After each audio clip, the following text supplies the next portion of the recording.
Water है वो denser भी हो रहा है और रेयर भी हो रहा है। ये डिपेंड कर रहा है कि हम इस वाटर को किसके साथ कंपेयर कर रहे हैं, एयर के साथ कर रहे हैं या फिर ग्लास के साथ।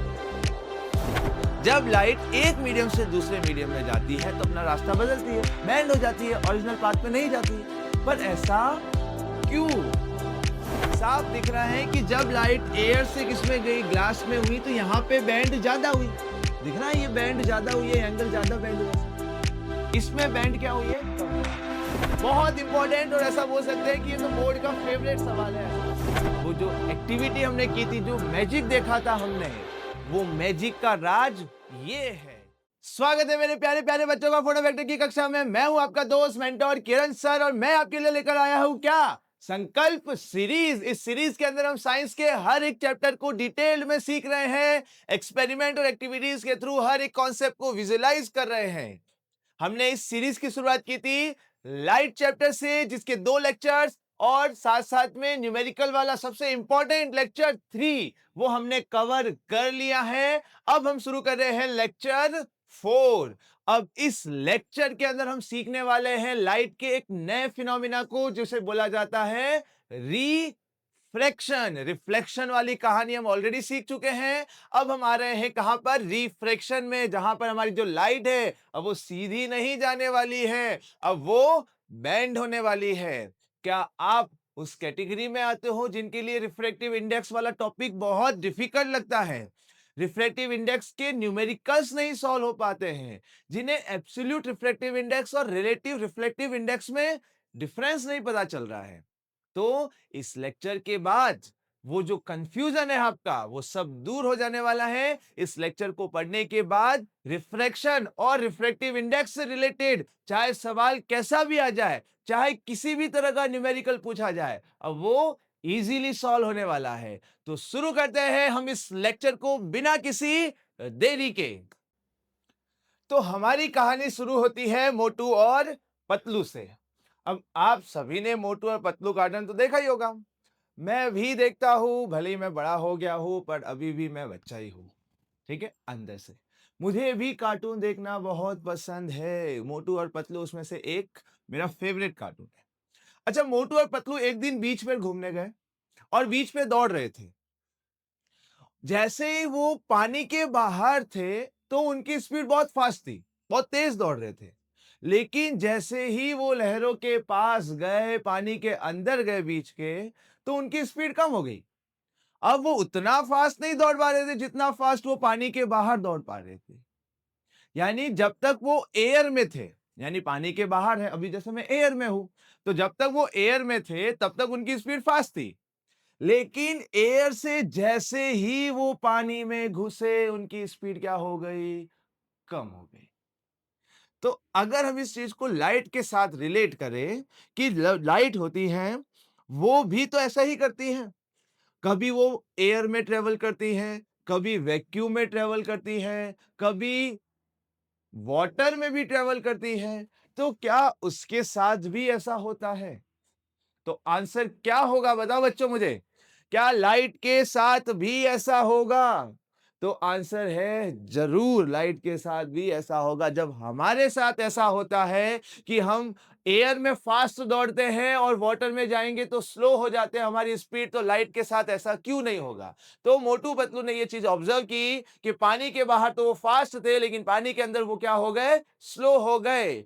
तो अभी हम पहले आते हैं पानी के ऊपर, यानी हमारे मीडियम के ऊपर, कि मीडियम क्या होता है। तो मीडियम एक ऐसा सब्सटेंस होता है, एक मैटर होता है जिसके थ्रू लाइट पास होती है। सिंपल भाषा में, अगर लाइट एयर के थ्रू जा रही है तो एयर क्या हो गया हमारा? मीडियम। अगर लाइट वाटर में से पास हो रही है तो वाटर हमारा क्या हो जाएगा? मीडियम हो जाएगा। जिसके थ्रू लाइट ट्रेवल हो रही है वो हमारा क्या हो जाएगा? मीडियम। तो मीडियम क्या होता है? Medium is a substance. Medium is a substance through which light travel. जिसके थ्रू लाइट पास हो रही है वो मीडियम हो गया। अब ऐसा होगा कि लाइट की स्पीड तो सबने पढ़ी थी। एयर या वैक्यूम में लाइट की स्पीड होती है 3 multiply by 10 raise to power 8 meter पर सेकेंड। ये लाइट की स्पीड एयर में या फिर हम बोल सकते हैं वैक्यूम में होती है, एयर में नियरली इतनी होती है, 3 लाख किलोमीटर एक सेकेंड में। अब क्या लाइट की स्पीड फिक्स होती है? तो आंसर है नो, लाइट की स्पीड फिक्स्ड नहीं होती है। अलग अलग मीडियम में लाइट की स्पीड अलग अलग होती है, याद रहेगा। यानी जब लाइट वाटर में जाएगी तो उसकी स्पीड अलग होगी, जब लाइट ग्लास के थ्रू ट्रेवल करेगी तो उसकी स्पीड अलग होने वाली है। अलग अलग मीडियम में लाइट की स्पीड अलग अलग होगी। अच्छा, अब मान लो कि लाइट एयर में जा रही है तो लाइट की स्पीड कितनी हो गई? इतनी। ग्लास में या वाटर में जाएगी तो लाइट की स्पीड कम हो जाएगी। मोटू और पतलू वाला कौन, याद रखो कॉन्वर्जेशन क्या था कि जब वो बीच के बाहर थे, पानी के बाहर थे, बीच के पानी के बाहर, तो क्या थी, उनकी स्पीड ज्यादा थी, लेकिन पानी में जाती स्पीड क्या हो गई? कम। तो लाइट की भी क्या होगी कि एयर में तो लाइट क्या होगी? फास्ट ट्रेवल करेगी, लेकिन जैसे ही वाटर में एंटर हो जाएगी तो लाइट की स्पीड कम हो जाने वाली है। तो हमारे पास दो टाइप के मीडियम होते हैं। एक मीडियम को बोला जाता है optically rarer medium, optically rarer medium, और एक को बोला जाता है ऑप्टिकली डेंसर मीडियम। अब जिस मीडियम में लाइट की स्पीड ज्यादा, वो हो गया रेरर मीडियम। क्या बोला? जिस मीडियम में लाइट की स्पीड ज्यादा, वो रेरर मीडियम, और जिस मीडियम में लाइट की स्पीड कम है, वो डेंसर मीडियम। वापस बोलूं, अच्छे से सुनो। जिस मीडियम में लाइट की स्पीड ज्यादा होने वाली है, वो मीडियम होगा ऑप्टिकली रेरर मीडियम, और स्पीड जिसमें कम हो जाएगी लाइट की, वो मीडियम क्या कहलाएगा? Optically denser medium. कि सर नहीं समझ आ रहा है, आप क्या बोल रहे हो, एग्जाम्पल दो तो हमें समझ में आ जाएगा। तो ये लो example. Speed of light in water कितनी है? 2.25 10 मीटर पर सेकेंड, ये स्पीड है किसकी? लाइट की। किसमें? वाटर के अंदर। Speed of light in glass, कि जब लाइट है वो ग्लास के थ्रू पास हो रही है तो उसकी स्पीड कितनी होगी? 2 × 10⁸ मीटर पर सेकेंड। क्या ऑब्जर्व कर रहे हो? क्या दोनों मीडियम में लाइट की स्पीड सेम है? तो नहीं, यानी हर मीडियम में लाइट की स्पीड सेम नहीं होगी। अलग अलग मीडियम में लाइट की स्पीड अलग अलग होगी।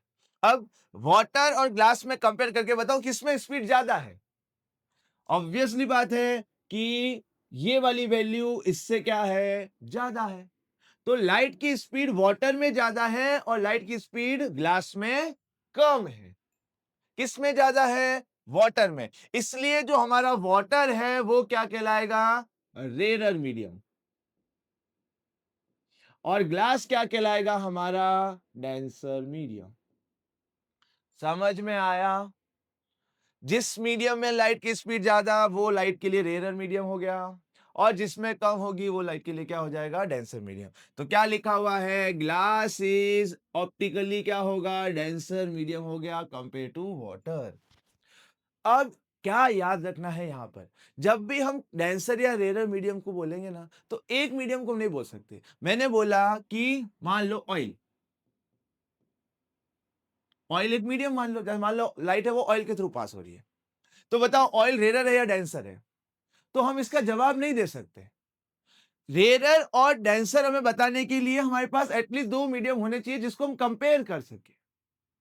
तो किसी मीडियम को रेरर या डेंसर बताने के लिए एटलीस्ट हमारे पास दो मीडियम होने चाहिए ताकि हम उनको आपस में कंपेयर कर सके। एक एग्जांपल देता हूं। अभी हमारे केस में वाटर और ग्लास के कंपैरिजन में देखिए तो वाटर क्या हो गया हमारा? Rarer medium. क्लियर है? अगर मैं मान लू एयर की, एक और मैंने मीडियम ले लिया, क्या? एयर। इसमें लाइट की स्पीड कितनी है? 3 × 10⁸ मीटर पर सेकेंड। सही है। अब बेटा सुनो, ये अब हम कंपेयर करते हैं एयर और किसको? वाटर को। किसको कंपेयर करो? एयर और वाटर को कंपेयर करो। ग्लास को भूल जाओ, ठीक है। किसको कंपेयर करो? एयर और वाटर को कंपेयर करो। नाउ लाइट की स्पीड एयर में कितनी है? 3 मल्टीप्लाई बाय 10⁻⁸ मीटर पर सेकेंड। और लाइट की स्पीड वाटर में कितनी है? 2 इंटू 2.25 10⁻⁸ मीटर पर सेकेंड, 10⁸ मीटर पर सेकेंड। अब बताओ किस में स्पीड ज्यादा है? एयर में ऑब्वियसली स्पीड ज्यादा है कंपेयर टू किसके? वाटर में। तो अब जो हमारा एयर है, एयर हमारा क्या हो जाएगा? Rarer medium. जबकि वाटर अब क्या हो जाएगा? Denser medium. वाटर क्या बन जाएगा? Denser medium. जब मैंने एयर और वाटर को कंपेयर किया तो एयर में लाइट की स्पीड ज्यादा है कंपेयर टू वाटर के, क्योंकि एयर में लाइट की स्पीड ज्यादा है इसलिए एयर क्या हो गया? Rarer medium. और वाटर क्या हो जाएगा? Denser medium. लेकिन जब मैं वाटर और ग्लास को कंपेयर करूं, वाटर और ग्लास को कंपेयर करूं, तो उस केस में वाटर में स्पीड ज्यादा है, ग्लास में स्पीड क्या है? कम है। तो उस सिनेरियो में वाटर रेयर मीडियम बन जाएगा और ग्लास कैसा बन जाएगा? Denser medium. तो जो ग्लास वाटर है, सॉरी वाटर है, वो डेंसर भी हो रहा है और रेयर भी हो रहा है। ये डिपेंड कर रहा है कि हम इस वाटर को किसके साथ कंपेयर कर रहे हैं, एयर के साथ कर रहे हैं या फिर ग्लास के साथ। तो किसी एक मीडियम को देख के हम नहीं बता सकते कि वो रेयर है या डेंसर है, हमें उसको कंपेयर करना है किसी और मीडियम के साथ। तो जिस मीडियम में लाइट की स्पीड ज्यादा होगी, जिस मीडियम में लाइट की स्पीड क्या होगी? ज्यादा होगी, उस मीडियम को बोला जाएगा ऑप्टिकली रेयर मीडियम। और जिस मीडियम में लाइट की स्पीड क्या होगी? कम होगी, उस मीडियम को बोला जाएगा डेंसर मीडियम। ठीक है। तो जब ये रेयर और डेंसर मीडियम की बात कर रहे हैं तो हम ये कंपेयर कर रहे हैं लाइट की स्पीड के सिनेरियो में। यहां तक क्लियर है? तो यहां पे हमें medium, optically rare medium, denser medium समझ में आ गया? ठीक है, डन। चलो आगे बढ़ते हैं। आगे हम देखे हैं रिफ्रैक्शन ऑफ लाइट। अब इस डायग्राम को देख के कुछ मुझे याद आ रहा है। ऐसा मेरे साथ कल रात को हुआ था। मैं सोसाइटी से बाहर निकला, हेलमेट पहनना भूल गया। अब मैं सीधा सीधा जा रहा था और देखा कि सामने पुलिस वाले खड़े हैं। सीधा सीधा जा रहा था, जैसे ही पुलिस वाले को देखा मैं कल्टी मार लिया। अब मैं सीधा सीधा नहीं गया, अब मैं डाइवर्ट हो गया। ऐसा होता है कि हम बिना हेलमेट के निकल जाते हैं, सामने पुलिस वाले मिल जाते हैं हमें, ट्रैफिक पुलिस वाले, और उनको देखते हैं हम अपना रास्ता बदल देते हैं। होता है या नहीं होता? अच्छा, हेलमेट पहनना जरूरी है बेटा, ठीक है। हेलमेट पहन के बाहर निकला करो, सेफ्टी है, ये तुम्हारी सेफ्टी है, बहुत जरूरी है हेलमेट पहनना। तो जैसे ही मेरे सामने पुलिस वाले आए मैंने अपना रास्ता बदल दिया। तो क्या लाइट के साथ ऐसा नहीं होगा? सोचो, लाइट एयर में चल रही है, अचानक से सामने वाटर आ जाए और वो वाटर में जाए, तो भी क्या वो सीधी जाएगी? सोचो, जैसे हमारे मेरे सामने पुलिस वाले आए, जैसे पुलिस वाले को देखा मैंने अपना रास्ता बदल दिया। तो क्या जब लाइट एयर के थ्रू आ रही थी और जैसे ही वाटर आ जाए सामने तो क्या अभी वो भी सीधी सीधी जाएगी? ऐसा नहीं है। लाइट भी अपना रास्ता क्या करेगी? बदलेगी, जैसे मैंने भी अपना रास्ता बदला था पुलिस को देख के। तो when a light travels from one medium to another medium, it bends. ये बेंड हो जाती है, अपना रास्ता बदल देती है। इस फिनोमिना को क्या बोला जाता है? रिफ्रैक्शन। सिंपल शब्दों में, bending of light when it passes from one medium to another medium. This phenomena is called refraction of light. सही है? अच्छा, इसको समझे। ये जो नीचे वाला मीडियम है, हमने एक्टिविटी में देखा था, उसी को मैं बता रहा हूं। ये जो नीचे वाला मीडियम है, ये मान लो वाटर है। ये क्या है? वाटर है। और बाहर क्या है? एयर है। डन। ऐसा ही कुछ था हमारा। लाइट एयर से आ रही थी और वाटर में जा रही थी। तो ये रे ऑफ लाइट आ रही है, तो इसको बोलेंगे हम इंसिडेंट रे। क्या बोला जाएगा? Incident ray. ये बहुत सिंपल है, ठीक है। ये जो है, ये बाउंड्री है। ये बाउंड्री क्या कर रही है? दोनों मीडियम को सेपरेट कर रही है, ऊपर एयर नीचे वाटर। जैसे ही लाइट इस बाउंड्री को क्रॉस कर कर दूसरे मीडियम में जा रही है, तो जैसे इसको सीधा सीधा जाना चाहिए था, अब ये सीधी सीधी नहीं जाएगी। क्यों? क्योंकि उसके जीवन में अब नया मीडियम आ चुका है, और जैसे ही उसके जीवन में नया मीडियम आएगा, वो अपना रास्ता बदल देती है। जैसे कि हम, है ना, जब तक हम अकेले होते हैं, तब तक हमारे गोल अलग होते हैं। जैसे ही उस हुस्न परी का हमारे जीवन में आगमन होता है, तो हमारा भी रास्ता बदल जाता है ना? कि जब तक वो तुम्हारी जिंदगी में नहीं थी, तुम बाल वाल कपड़े वपड़े कोई लेना देना नहीं है, जैसे है वैसे चलो। लेकिन जब उससे मिलने जाना होता है, तो क्या वैसे ही जाते हो? तैयार व्यार होके, बाल वाल एकदम वैक्स वैक्स जेल वेल लगा के, ऐसा परफ्यूम वर्फ्यूम मार के, और हाँ बस तुमसे तो स्मार्ट कोई है ही नहीं आज। क्यों? बदलती है कि नहीं बदलती तुम्हारी चाल? क्यों? क्योंकि अब तुम्हारा मीडियम बदल गया है। अब तुम्हारा मीडियम वो हुस्न परी है। तो वैसे ही जब लाइट एक मीडियम से दूसरे मीडियम में जाती है, तो वो भी अपना रास्ता क्या करती हैं? बदल देती है, बेंड हो जाती है अपने ओरिजिनल पाथ से। और इसी फिनोमेना को क्या बोला जाता है? Bending of light, sorry, refraction of light. When a bending of light, when it passes from one medium to another medium. ठीक है, ये जो लाइट रे है जो ऐसे बेंड हो रही है, इसको बोला जाता है रिफ्रैक्टेड रे। ठीक है, तो ये आने वाली इंसिडेंट रे, ये बैंड हो गई, इसको क्या बोला गया? रिफ्रैक्टेड रे बोला गया। ये पॉइंट ऑफ इंसिडेंस हो गया हमारा, और इसके ऊपर परपेंडिकुलर ड्रॉ करो, तो ये जो परपेंडिकुलर है, इसको क्या बोला गया? नॉर्मल बोला गया। डन ऐसा? नॉर्मल, कलर चेंज कर दिया जाए, कलर कलर ये रहा। नॉर्मल और इंसिडेंट रे के बीच का एंगल, इसको बोला जाएगा angle of incidence small I. ठीक है, इस तरह से नॉर्मल और रिफ्रैक्टेड रे के बीच का एंगल, इसको बोला जाएगा angle of refraction small r. Clear है? बहुत सिंपल है, तुम्हें पता है। चलो, ये हो गया हमारा रिफ्रैक्शन ऑफ लाइट। अब तुम्हारे दिमाग में ये सवाल तो आया होगा कि सर लाइट ने अपना रास्ता क्यों बदला? जब लाइट एक मीडियम से दूसरे मीडियम में जाती है, तो अपना रास्ता बदलती है, बैंड हो जाती है, ओरिजिनल पाथ पे नहीं जाती है। पर ऐसा क्यों? है ना? तो हमने स्टार्टिंग ऑफ द लेक्चर में पढ़ा था कि क्या हर एक मीडियम में लाइट की स्पीड सेम होती है? क्या हर एक मीडियम में लाइट की स्पीड सेम होती है? तो जवाब है नहीं, है ना? स्टार्टिंग में हमने कुछ वैल्यू देखी थी। एयर के अंदर लाइट की स्पीड कितनी थी? 3 इंटू 10⁸ मीटर पर सेकेंड। ये वैल्यू किसमें थी? एयर में। सही है? वाटर में कितनी पड़ी थी? 2.25 इंटू 10⁸ मीटर पर सेकेंड। ये किसमें थी? वाटर में थी। ग्लास में कितनी थी? 2 इंटू 10⁸ मीटर पर सेकेंड थी। ये किसमें थी? ग्लास में थी। तो क्या हर मीडियम में लाइट की स्पीड सेम होती है? तो जवाब होना चाहिए नहीं सर, हर मीडियम में लाइट की स्पीड सेम नहीं होती है, लाइट की स्पीड कम हो जाती है। सबसे फास्ट किसमें होती है लाइट की स्पीड? तो सबसे फास्ट होती है लाइट की स्पीड किसमें? एयर में। लाइट की स्पीड सबसे फास्ट किसमें होती है? एयर में। याद है मोटू पतलू वाला? जैसे ही वो पानी में जाते हैं, उनकी स्पीड कम हो जाती है, वैसे ही लाइट होती है एयर के अलावा किसी और मीडियम में जाएगी, तो उसकी स्पीड क्या हो जाएगी? कम हो जाएगी।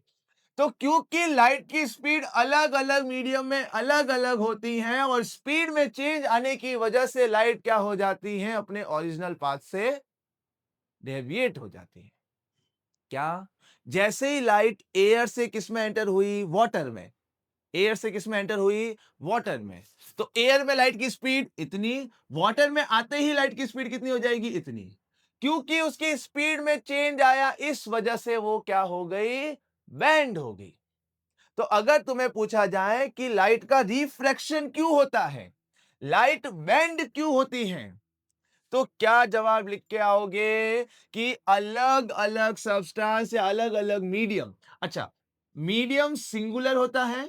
मीडिया, ये वो सोशल मीडिया वाला मीडिया नहीं है, ठीक है, जो तुम यूज करते हो वो नहीं है। ये मीडियम होता है सिंगुलर, और मीडिया होता है उसका प्लूरल फॉर्म। ठीक है, तो अलग अलग मीडियम में जो लाइट की जो स्पीड होती है, वो क्या होती है? अलग अलग होती है। ये हमने पढ़ा। तो जैसे ही लाइट एक मीडियम से दूसरे मीडियम में जाती है तो उसकी स्पीड में क्या आता है, चेंज आता है। और स्पीड में चेंज आने की वजह से लाइट क्या हो जाती है, बेंड हो जाती है, उसका क्या हो जाता है, रिफ्रैक्शन हो जाता है। बहुत सिंपल है। तो लाइट बेंड क्यों होती है, लाइट का रिफ्रैक्शन क्यों होता है, क्योंकि इसकी स्पीड में क्या आ गया, चेंज आ गया। यहां तक क्लियर है। आगे बढ़ते हैं। बेंडिंग ऑफ लाइट बहुत इंपॉर्टेंट है बेटा, बहुत इंपॉर्टेंट है। पूरा फोकस यहां पे रखो, पूरा बहुत इंपॉर्टेंट टॉपिक है। अभी देखो मैंने क्या किया, ये एक सरफेस है, इसके ऊपर अलग मीडियम, इसके नीचे दूसरा मीडियम। ऊपर वाला है वो रेयर मीडियम है, नीचे वाला क्या है, डेंसर मीडियम है। एक चीज याद रखो, एयर होता है ना, एयर, ये हमेशा रेयर मीडियम ही होगा। एयर हमेशा क्या होगा, रेयर मीडियम। क्यों हमेशा एयर रेयर मीडियम ही होगा, क्यों, क्योंकि एयर में लाइट की स्पीड सबसे ज्यादा होती है, और जिसमें लाइट की स्पीड सब स्पीड सबसे ज्यादा होगी वो क्या होना चाहिए, रेयर मीडियम होना चाहिए। अब एयर से फास्ट लाइट जा नहीं सकती किसी मीडियम में। अब वैक्यूम मत बोल देना, वैक्यूम कोई मीडियम नहीं होता है, क्योंकि एयर में लाइट की स्पीड सबसे ज्यादा होती है, इसी वजह से एयर हमेशा क्या होने वाला है, रेयर मीडियम होने वाला है। तो मान लो कि लाइट है वो एयर से आ रही है और किस में जा रही है, वाटर में जा रही है। तो एयर हमारा रेयर मीडियम हो गया, एज यूजुअल हमेशा रेयर ही होने वाला है, तो वाटर क्या हो जाएगा, फिर डेंसर हो जाएगा। तो लाइट है वो रेयर से किस में जा रही है, डेंसर मीडियम में जा रही है, तो बैंड होगी। यानी ये जो रे ऑफ लाइट आ रही है हमारी, थोड़ा सा हम अच्छे से ड्रॉ करेंगे, ये हमारी रे ऑफ लाइट है। अच्छा मेरा अच्छा इतना ही है, ये आ रही है, इसका ओरिजिनल पाथ ये है, ठीक है, ये इसका ओरिजिनल पाथ है। तो जब भी लाइट रे रेयर से डेंसर में जाती है, रेयर से डेंसर में जाती है, तो ये क्या हो जाएगी, टुवर्ड्स द नॉर्मल बैंड हो जाएगी। ये नॉर्मल है, ये हमारा क्या है, नॉर्मल। ये लाइट का ओरिजिनल पाथ है, तो ये नॉर्मल की तरफ बैंड हो जाएगी। नॉर्मल कहां पर है, इधर है, तो ये नॉर्मल की तरफ क्या हो जाएगी, बैंड हो जाएगी ऐसे। ये नॉर्मल की तरफ क्या होगी, बैंड। तो अब इसका पाथ क्या हो जाएगा, ये हो जाएगा, ये रिफ्रैक्टेड है। ये एंगल ऑफ इंसिडेंस और ये हो गया एंगल ऑफ रिफ्रैक्शन। तो जब भी रे ऑफ लाइट रेयर से डेंसर में जाएगी तो वो टुवर्ड्स द नॉर्मल बैंड हो जाएगी। क्या हो जाएगा, टुवर्ड्स द नॉर्मल क्या हो जाएगी, बैंड हो जाएगी। गेटिंग माय पॉइंट, कि क्या हो जाएगा, नॉर्मल की तरफ बैंड हो जाएगी, ऐसा स्मॉल आर, ऐसा कुछ। डन। चलो इसका उल्टा, जब लाइट रे डेंसर से रेयर मीडियम में जाए, डेंसर से रेयर मीडियम में, मान लो कि वाटर से किस में जा रही है, एयर में जा रही है, तो डेंसर से रेयर हो गया। तो ये हो गया हमारी इंसिडेंट रे, ये हो गया उसका ओरिजिनल पाथ। अब क्या हुआ, ये ओरिजिनल पाथ, ये तो नॉर्मल की तरफ बेंड हो गया, ये नॉर्मल की तरफ, बट इस बार ये नॉर्मल से कहां जाएगी, दूर जाएगी। नॉर्मल से क्या जाने वाली है, दूर जाने वाली, दिख रहा है, ये ओरिजिनल पाथ है, ये नॉर्मल है। तो अगर ये इस तरफ बेंड हो रही है तब तो ये टुवर्ड्स द नॉर्मल जा रही है, नॉर्मल की तरफ जा रही है। लेकिन जब ये इधर गई तो ये नॉर्मल से, ये नॉर्मल है तो ये नॉर्मल से कहां जा रही है, दूर जा रही है, समझ गए, इस तरफ जा रही है, इसका मतलब नॉर्मल से दूर जा रही है। तो ये क्या हो जाएगा, away from the normal band हो जाएगी, अवे फ्रॉम नॉर्मल। ठीक है, दो सिनेरियो बन सकते हैं, either light travels from rare to denser medium, rare to denser medium, in that case light bends towards the normal, and when the light rays travels from denser to rarer medium it bends away from the normal, ये normal से कहां जाएगी, दूर जाएगी।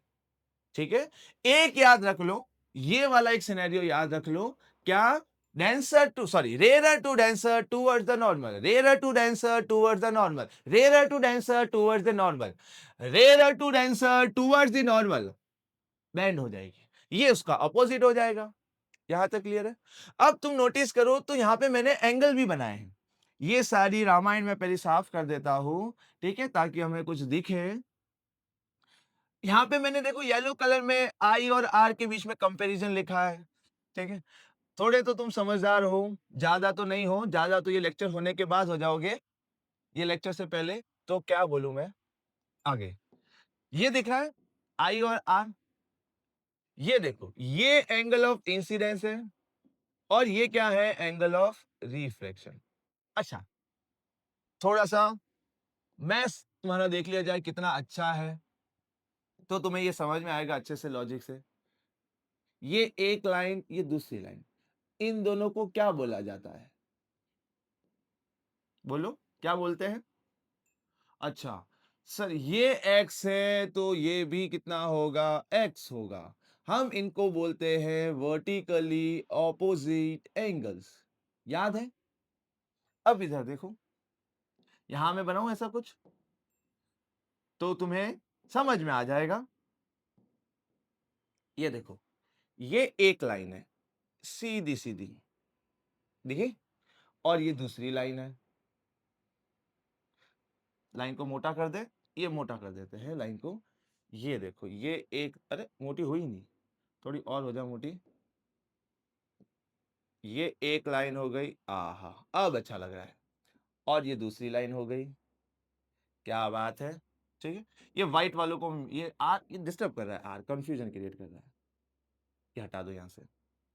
ठीक है, अब देखो, वर्टिकली ऑपोजिट एंगल दिख रहा है, ये एंगल और ये एंगल, ये दोनों एंगल क्या कहलाएंगे, वर्टिकली अपोजिट एंगल। ये आई है तो ये भी क्या होगा, आई होगा।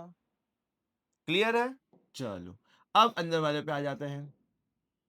अब ये वाला छोटा सा दिख रहा है, ब्लू, ये रिफ्लेक्टेड रे है, ये आर है, बहुत बड़ा हो जाएगा लिखने के लिए, आ जा अंदर, ये आ गया, ये आर है। समझ में आया आर कौन सा है, ये वाला आर है। ये यहां से लेके ये जो एंगल है वो क्या है, आर है। और ये जो बड़ा वाला ब्लू वाला है, ये हमारा क्या है, आई है। सही है? अब बताओ आई और आर में छोटा कौन है और बड़ा कौन है?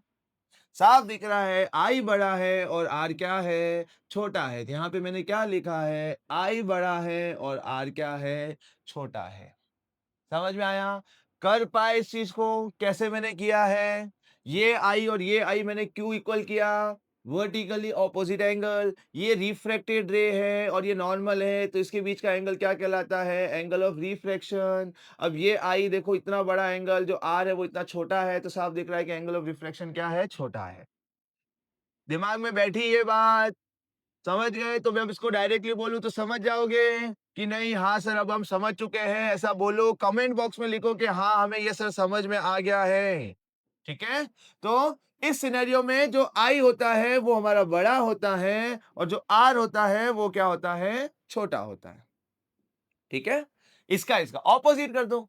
साफ दिख रहा है कि जो ये एंगल ऑफ रिफ्रैक्शन है ये इतना बड़ा है और एंगल ऑफ इंसिडेंस क्या है, बहुत छोटा है। तो आई और आर के केस में कंपैरिजन ये आएगा सर। डन है सर, यहां तक क्लियर है? चलो आगे बढ़ते हैं। Refraction of light through glass slab. अब ये जो है, ये एक तरह की एक्टिविटी ही समझो तुम, है ना। अब इसको समझाने के लिए एक्टिविटी पहले कर लेते हैं। अगर एक्टिविटी कर लेंगे तो हमें तुरंत एक सेकंड में समझ में आ जाएगा, है ना। तो एक्टिविटी करने के लिए हमें जाना पड़ेगा कहां, एक्टिविटी करने के लिए, तो चलो मेरे साथ।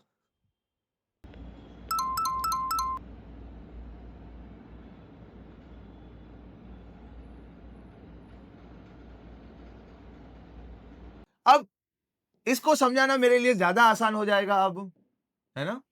ये हमारा ग्लास स्लैब है, ये कैसे बताया गया है तुम्हें आइडिया लग गया होगा। ये P Q R S activity के थ्रू तुम्हें समझ में आ गया होगा कि ये पी क्यू आर एस कैसे बोला जा रहा है। ठीक है, ग्लास स्लैब में मैंने बताया था ये पी क्यू आर एस है, एक्टिविटी के अंदर हमने देखा था वही है। Done, okay. ये लाइट रे आ रही है तो इसको बोला गया इंसिडेंट रे।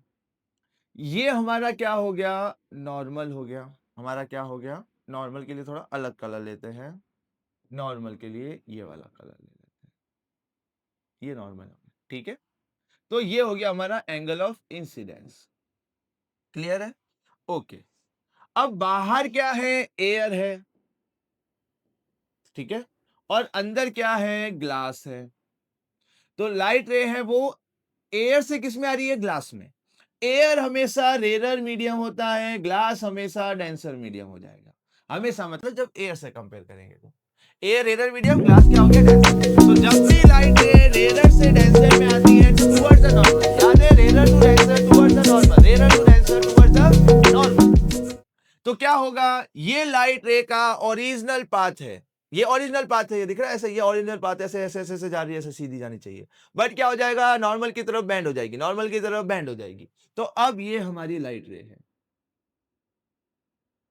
बैंड होने के बाद इसको बोला जाएगा रिफ्रैक्टेड रे। क्या बोलेंगे, रिफ्रैक्टेड रे। अब यहां पे वापस क्या ड्रॉ करेंगे, नॉर्मल, नॉर्मल के लिए हमारे पास कलर ये रहा ब्लू, ठीक है।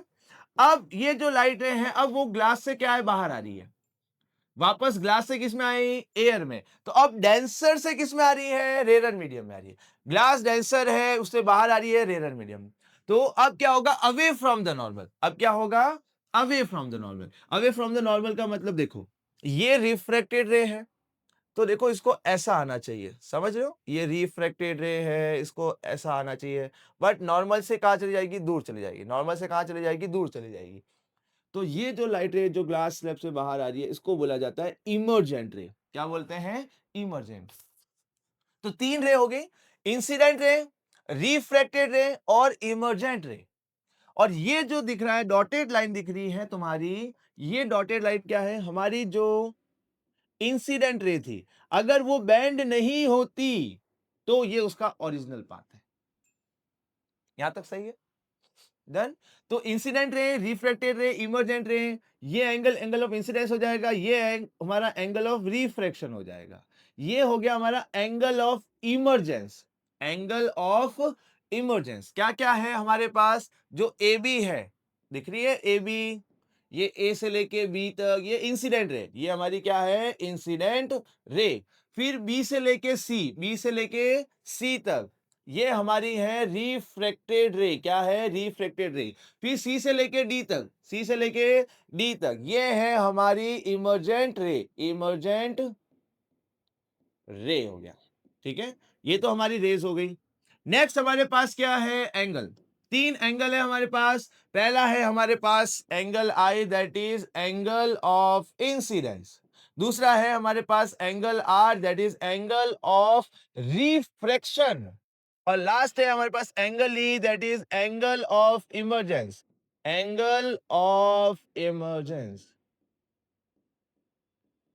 क्लियर है यहां तक। अब अगर तुम देखे तो ये जो आर है और ये आर डैश है, ये कितना है, आर डैश है, ये क्या है हमारा, आर डैश है। आर और आर डैश क्या होते हैं, इक्वल होते हैं। आर और आर डैश क्या है, इक्वल है। सर कैसे इक्वल है, आपने बोल तो दिया, पर बताओ कैसे इक्वल है हमें। तो बेटा तुम्हें याद होगा थोड़ा सा, ऑल्टरनेट एंगल्स कुछ याद हैं। ये कुछ ऐसा है, देखो जेड बन रहा है, कुछ दिख रहा है तुम्हें जेड बनते हुए, मुझे तो जेड बनते हुए दिख रहा है, पर मैं तुम्हें अच्छे से दिखा देता हूँ, ये सब हटा देते हैं। मुझे जेड बनते हुए दिख रहा है, शायद तुम्हें भी जेड बनते हुए दिखना चाहिए। दिख रहा है जेड, ये नॉर्मल, ये रिफ्लेक्टेड रे, ये जेड बन गया, दिख रहा है जेड। ऑल्टरनेट एंगल्स कुछ याद आ रहा है, 9th क्लास, ये ऑल्टरनेट एंगल्स 8th क्लास में भी पढ़ते हैं। ऑल्टरनेट एंगल्स क्या होते हैं, इक्वल होते हैं जेड के अंदर। इस वजह से ये हमारा आर, ये हमारा आर डैश, और दोनों क्या है, इक्वल होते हैं। ओके, ज्योमेट्री से हमें पता चल गया। अब देखो हुआ क्या है, अगर लाइट रे बैंड नहीं होती तो सीधी सीधी जाती, बट ये डिस्प्लेस होकर अब यहां से निकल रही, अब यहां से निकल रही है। पहले इसको निकलना चाहिए था यहां से, बट ऐसा हुआ नहीं, ये थोड़ी सी बैंड होके इधर आ गई। तो कितना शिफ्ट हो गई लाइट, इतना शिफ्ट हो गई, यहां से इधर खिसक गई, यहां से इधर खिस गई। इसको बोला जाता है लेटरल डिस्प्लेसमेंट, या बोल सकते हैं लेटरल शिफ्ट। क्या बोल सकते हैं, लेटरल शिफ्ट बोला जाता है। Original path of incident ray and emergent रे के बीच की जो डिस्टेंस होती है उसको बोला जाता है लेटरल डिस्प्लेसमेंट। क्या इंसिडेंट रे का ओरिजिनल पाथ और इमर्जेंट रे का ओरिजिनल पाथ, सॉरी इमर्जेंट रे, दोनों एक दूसरे के पैरेलल है? तो आंसर है यस, ये दोनों एक दूसरे के क्या होने वाले हैं, पैरेलल ही होने वाले हैं, ठीक है। ये इतना शिफ्ट हो गया, क्लियर है। आगे बढ़ते हैं। तो क्या लिखा हुआ है, पढ़ो। The perpendicular distance between original path of incident ray, dotted dotted करके मैंने ड्रॉ किया था, एंड द इमर्जेंट रे इज कॉल्ड लेटरल डिस्प्लेसमेंट। उनके बीच की distance, perpendicular distance. Getting my point? ये डॉटेड डॉटेड आ रहा था, ये इमर्जेंट रे आ रहा था, उनके बीच का डिस्टेंस, परपेंडिकुलर डिस्टेंस। अब बहुत इंपॉर्टेंट, एमसीक्यू में पूछा जा सकता है कि लेटरल डिस्प्लेसमेंट होता है वो किन किन फैक्टर्स पर डिपेंड करता है। तो पहला डिपेंड करेगा किसके ऊपर? एंगल ऑफ इंसिडेंस के ऊपर। किस पे डिपेंड करेगा? Angle of incidence. कि ये जो लाइट रे है ये इतना शिफ्ट होगी, इतना शिफ्ट होगी, अभी यहां तक आ रही है ना, तो ये यहां से भी निकल सकती है, इधर भी निकल सकती है, तो ये कितना शिफ्ट होगी ये डिपेंड करता है एंगल ऑफ इंसिडेंस पे। दूसरा है किस पे डिपेंड करती है? Thickness of glass. Thickness of glass मतलब ये वाली वैल्यू जिसके अंदर रिफ्लेक्टेड रे, जो लाइट रे ग्लास से पास हो रही है, इतना हिस्सा लाइट का ग्लास में से पास हो रहा है, तो ये जो थिकनेस है पी क्यू वाली, इस थिकनेस पे भी डिपेंड करती है क्या? हमारे लेटरल डिस्प्लेसमेंट। नेक्स्ट है रिफ्रैक्टिव इंडेक्स ऑफ ग्लास, कि सर ये रिफ्रैक्टिव इंडेक्स क्या है? तो बेटा नेक्स्ट जो हमारा टॉपिक है वो क्या होने वाला है? रिफ्रैक्टिव इंडेक्स होने वाला है। पर अभी के लिए हम याद रखेंगे कि हमारा जो लेटरल डिस्प्लेसमेंट होता है वो तीन चीजों पे डिपेंड करता है, angle of incidence, thickness of glass और रिफ्रैक्टिव इंडेक्स ऑफ ग्लास पर डिपेंड करता है। ठीक है। अब लॉज ऑफ रिफ्रैक्टिव इंडेक्स हम पढ़ेंगे, डोंट वरी, मैं तुम्हें बहुत अच्छे से सिखाऊंगा रिफ्रैक्टिव इंडेक्स, और रिफ्रैक्टिव इंडेक्स के न्यूमेरिकल्स भी कराऊंगा। टेंशन लेने की जरूरत नहीं है, क्योंकि फोटोन फैक्टर में मिलता है आपको हर कंफ्यूजन का solution. Done. Laws of reflection, refraction है तो बताने की क्या जरूरत है, ये तो तुम्हें पता ही है। ये हो गई हमारी क्या? Incident ray. ये बैंड हो गई, ये हो गई हमारी रिफ्रैक्टेड रे। साफ दिख रहा है कि टुवर्ड्स द नॉर्मल बैंड हुई है, इसका मतलब लाइट रे है वो रेयर मीडियम से किस में आ रही है? डेंसर मीडियम में आ रही है। ये हो गया हमारा एंगल ऑफ इंसिडेंस, ये हो गया हमारा एंगल ऑफ रिफ्रैक्शन, और ये जो सरफेस है ये दोनों मीडियम को क्या कर रही है? सेपरेट कर रही है। क्लियर? तो पहला लॉ बहुत सिंपल है, क्या लिखा हुआ है? पहला लॉ पढ़ो। The incident ray, the refracted ray and normal at a point of incidence all lie in the same plane. Same plane वाली कहानी मैं समझा चुका हूं। क्या है? Incident ray, refracted ray and normal at point of incidence all lie in the same plane. कुछ याद आ रहा कि sir angle laws of reflection में भी तो ऐसा ही तो था, सिर्फ इसकी जगह रिफ्रैक्टेड की जगह क्या लिखा हुआ था? रिफ्लेक्टेड रे लिखा हुआ था। बाकी सब कुछ तो क्या है? सेम ही तो है। सही है कि नहीं? नॉर्मल पता है ना क्या है नॉर्मल? ये नॉर्मल है बेटा, ये नॉर्मल। ठीक है, परपेंडिकुलर ड्रॉ किया उसको क्या बोला जाता है? नॉर्मल बोला जाता है। चलो डन, बहुत सिंपल है। इंपॉर्टेंट तो है हमारा सेकेंड लॉ, क्या बोला गया है? अच्छा पहले देखो, ये कुछ ऐसा लिखा हुआ है। ट्रिगो अगर आपने पढ़ी हो तो ठीक है, नहीं पढ़ी हो तो मैं यहां पे समझाता हूं। ये साइन, ये कुछ लिखा हुआ है, इसको देखो क्या से कैसे पढ़ा जाता है। बोलो आई, ये जो मैंने आई लिखा है इसको बोलेंगे हम angle of incidence. Angle of incidence, सही है। अब आगे क्या लगा हुआ है? साइन। क्या है? साइन। और ये एक एंगल होता है तो इसको बोला जाता है साइन ऑफ। क्या बोला जाता है? Sine of. आई कितना है? एंगल ऑफ इंसिडेंस है, तो इसको क्या पढ़ेंगे? Sine of angle of incidence. मान लो कि ऐसा लिखा हुआ है, साइन एक्स लिखा हुआ है, तो इसको क्या पढ़ेंगे? Sine of angle x. समझ गए? पढ़ना आ गया। अगर मान लो ये लिखा हुआ था साइन आर, आर मतलब क्या होता है? एंगल ऑफ रिफ्रैक्शन, तो इसको कैसे पढ़ेंगे? इसको पढ़ा जाता है sine of angle of refraction. हमारे केस में वो क्या होगा? रिफ्रैक्शन। समझ गए? आर क्या है? एंगल ऑफ रिफ्रैक्शन, तो इसको क्या लिखा? Angle of refraction. पर इसको बचे हुए पार्ट को कैसे पढ़ा जाता है? Sine of. क्या पढ़ा जाता है? साइन ऑफ पढ़ा जाता है। क्लियर बच्चा? कैसे पढ़ना है हमें? तो मेरी नन्ही मुन्नी प्यारी सी सेना, तुम लोगों की समझ में आ गया कि साइन आई और उसको कैसे पढ़ा जाता है। थोड़ा सा ट्रिगो वाला आ गया है, मुझे पता है। लाइट का दुख खत्म नहीं हो रहा था कि ट्रिगो का दुख भी साथ में ऐड हो गया और तुम्हारा जीवन अब सफल होने वाला है। बर्बाद क्यों होगा बेटा? सफल होगा। चलो, है ना? क्या पढ़ेंगे इसको? Sine of angle of incidence. इसको कैसे पढ़ेंगे? Sine of angle of refraction और इसका रेशियो। ऐसे लिखते हैं, इसको क्या बोला? रेशियो। और ये रेशियो क्या होता है? कांस्टेंट होता है। ठीक है, तो क्या है, पढ़ो। The ratio of sine of angle of incidence to the sine of angle of refraction for a given pair of media is always constant for a given pair of media। अब ये क्या आ गया sir? for a given pair of media का मतलब light रे है, एक medium से दूसरे मीडियम में जा रही है। सही है? एक मीडियम से किस में जा रही है? दूसरे में। तो हमें पता होना चाहिए कि कौन से मीडियम से कौन से मीडियम में जा रही है। कि एयर से कहां जा रही है? ग्लास में जा रही है। ग्लास से वाटर में जा रही है। वाटर से केरोसिन में जा रही है। ये हमें पता होना चाहिए। इसलिए लिखा हुआ है for a given pair of media. Media is the plural form of medium हो गया। और ये रेशियो हमेशा क्या आना चाहिए? कांस्टेंट आना चाहिए। रिपीट करो मेरे साथ, रिपीट करो मेरे साथ।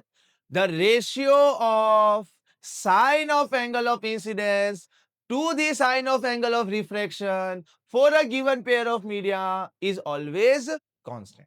वापस रिपीट करो मेरे साथ, बोलो मेरे साथ।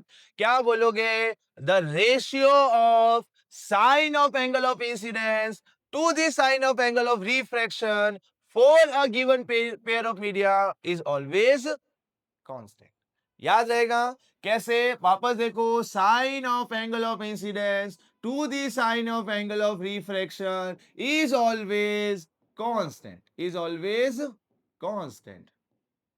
And this constant is known as refractive index. This constant is known as refractive index, which is denoted by small n, denoted by small n. तो refractive index of medium 2 with respect to medium 1। अब refractive index क्या है?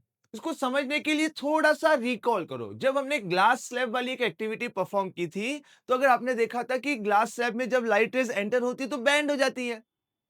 तो देखो, जब light rays पहले air में थी और उसके बाद वो किस में एंटर हुई? ग्लास में। तो मीडियम चेंज हो गया। और जब मीडियम चेंज होता है तो लाइट क्या हो जाती है? बैंड हो जाती है। अब लाइट कितनी बैंड होगी, ये डिपेंड करती है कि लाइट किस मीडियम से किस मीडियम में जा रही है। एयर से ग्लास में जा रही है, एयर से वाटर में जा रही है, या वाटर से ग्लास में जा रही है। तो हमारा जो रिफ्रैक्टिव इंडेक्स वाला टॉपिक है, ये हमें बताता है किसी भी मीडियम की बेंडिंग एबिलिटी को, किसी भी मीडियम की बेंडिंग एबिलिटी को बताता है। थोड़ा सा इस डायग्राम को ऑब्जर्व करो। यहां पे लाइट रेज है, एयर से किस में एंटर हो रही है? वाटर में हो रही है। एयर से किस में एंटर हो रही है? वाटर में एंटर हो रही है। तो एयर होता है, ये हमेशा रेयर मीडियम होता है। Air is always rare medium. Why? Because air के अंदर लाइट की स्पीड सबसे ज्यादा होती है। और हमने पढ़ा था कि जिस मीडियम में लाइट की स्पीड सबसे ज्यादा होती है वो मीडियम हमेशा रेयर मीडियम होता है। तो हमारा एयर हो गया रेयर मीडियम, और जो वाटर हो जाएगा वो कंपेरेटिवली क्या हो जाएगा? Denser medium. इसमें देखो, लाइट रेस एयर से किस में जा रही है? ग्लास में जा रही है। तो एयर तो हो गया रेयर मीडियम, और यहां पे ग्लास कैसा हो गया? हमारा डेंसर मीडियम। दोनों सिनेरियो के अंदर जो हमारी लाइट है वो रेयर मीडियम से डेंसर मीडियम में जाती है। और हमने सीखा है कि जब भी लाइट रेस रेयर मीडियम से डेंसर मीडियम में जाएगी तो it bends towards the normal.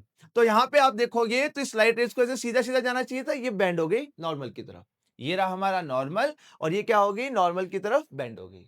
Similarly यहां पर भी क्या हो रहा है? लाइट को ऐसे सीधा सीधा जाना चाहिए था, ये भी नॉर्मल की तरफ बेंड हो गई है।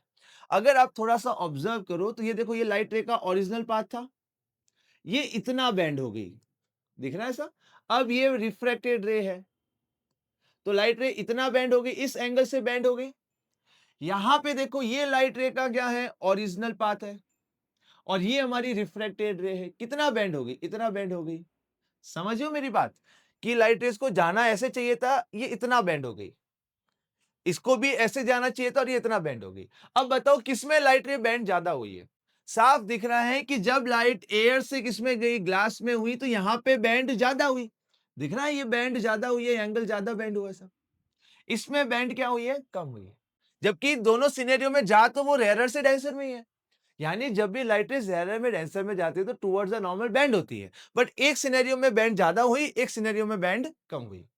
ऐसा क्यों? ये डिपेंड करता है रिफ्रैक्टिव इंडेक्स पे, कि ग्लास का रिफ्रैक्टिव इंडेक्स ज्यादा है और वाटर का रिफ्रैक्टिव इंडेक्स क्या है? कम है। क्योंकि इसका रिफ्रैक्टिव इंडेक्स ज्यादा है इसलिए लाइट रेज को ज्यादा बेंड करेगा, और इसका रिफ्रैक्टिव इंडेक्स कम है तो ये लाइट रेज को क्या करेगा? कम होगा। ध्यान रखना, हम कंपेयर कर रहे हैं एयर के साथ।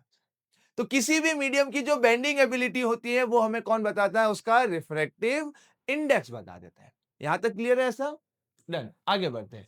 तो क्या लिखा हुआ है ये पढ़ो। ऐसा थोड़ा सा हम आते हैं कि when a light rays travels from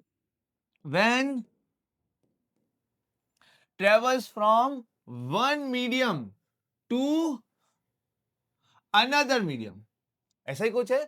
when a light rays travel from medium one to medium two, एक मीडियम से दूसरे मीडियम में जाती है, then the ratio of sine of angle of incidence to sine of angle of refraction is always constant, and this constant is known as refractive index, जिसको represent करते हैं small n से।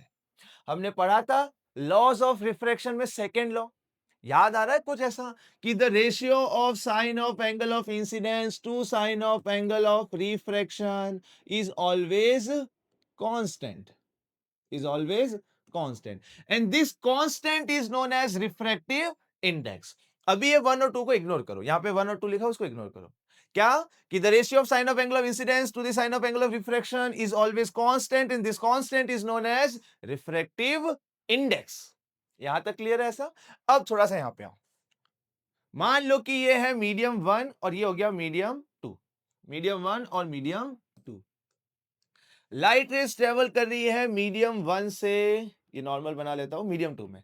मान लो मीडियम वन है वो rarer है और medium to है वो क्या है? डेंसर है। मीडियम वन है वो रेरर मीडियम है और ये डेंसर है।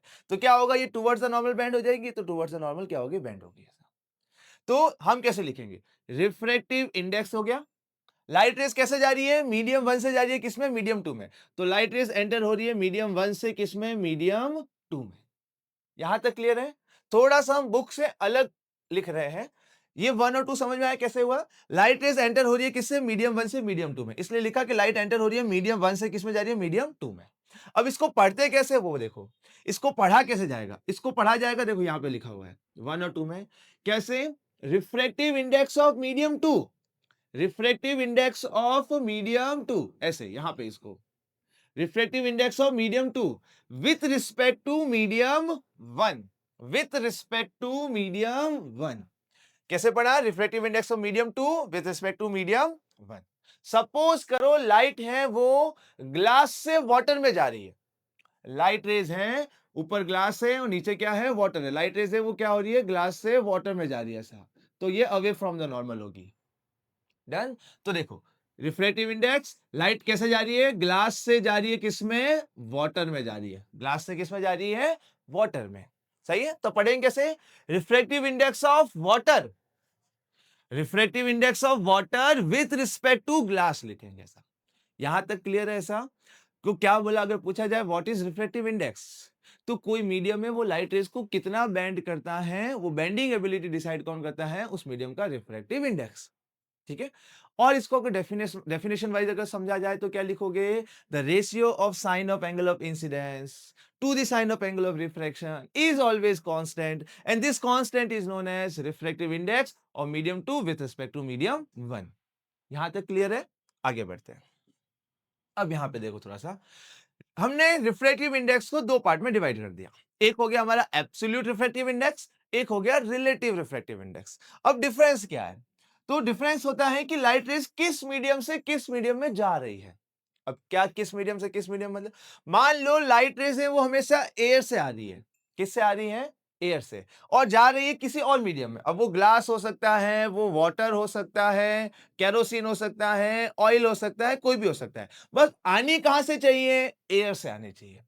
जब भी लाइट रेज एयर से किसी और मीडियम में एंटर कर रही है, एयर से ग्लास में गई, एयर से वाटर में गई, एयर से केरोसिन में गई, कहीं से भी गई, आनी कहां से चाहिए? एयर से आनी चाहिए। तब हमारा कौन सा रिफ्लेक्टिव इंडेक्स आएगा? Absolute reflective index.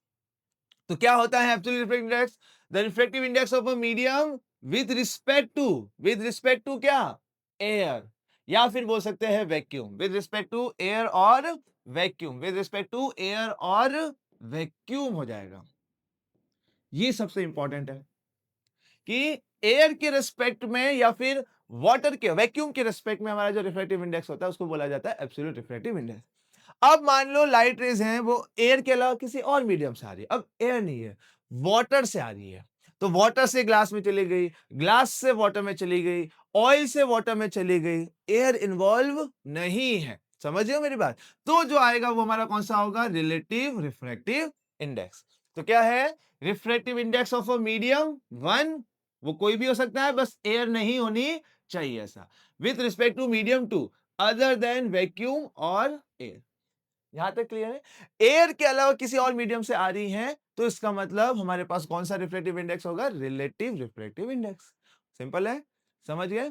अगर लाइट रेज एयर से आ रही है तो कौन सा होगा, एब्सोल्यूट रिफ्रैक्टिव इंडेक्स। एयर के अलावा कोई और मीडियम आ गया, रिलेटिव रिफ्रैक्टिव इंडेक्स। डेफिनेशन क्या है, एक बार अच्छे से पढ़ लो खुद से कि क्या मैंने डेफिनेशन लिखी है, और इसको थोड़ा सा याद कर लो, बहुत सिंपल है। डन, चलो आगे बढ़ते हैं। अब हमारे पास क्या है, बहुत इंपॉर्टेंट टॉपिक लिखा हुआ है। हमें क्या करना है, relative refractive index in terms of absolute refractive index के फॉर्म में लिखना है। अब देखो इसको समझो, डायग्राम देखो। लाइट रेज कहां से आ रही है, वाटर से ग्लास में जा रही है, सही है सब। तो देखो light rays travels from water to glass, ठीक है। ये रहा रिफ्रैक्टिव इंडेक्स, ग्लास से गई किसमें, वाटर में, ठीक है। तुम ऐसा भी लिख सकते हो, अगर तुम चाहो तो पूरा लिख दो, और शॉर्ट फॉर्म भी लिख सकते हो, तुम्हारे ऊपर है। लाइट ये रिफ्रैक्टिव इंडेक्स हो गया, कहां से आ रही है, ग्लास से आ रही है, और किस में जा रही है, वाटर में जा रही है।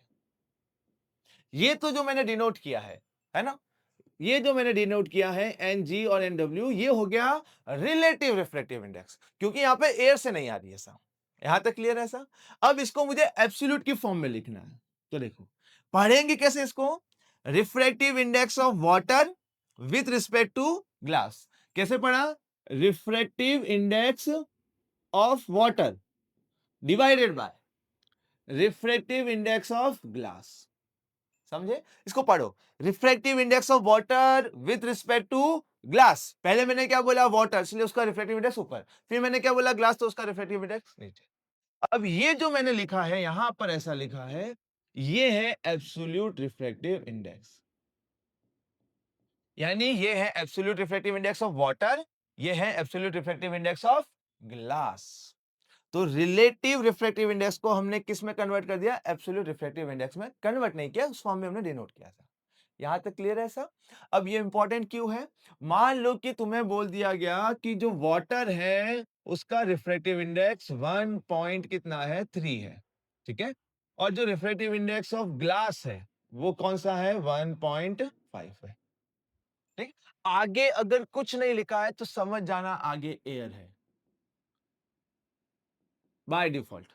इसलिए देखो लाइट एयर से किस में गई, वाटर में, एयर से किस में गई, ग्लास में। इसका मतलब ये जो दोनों वैल्यू है वो दोनों वैल्यू कौन सी हैं, एब्सोल्यूट रिफ्रैक्टिव इंडेक्स की। क्लियर है यहां तक।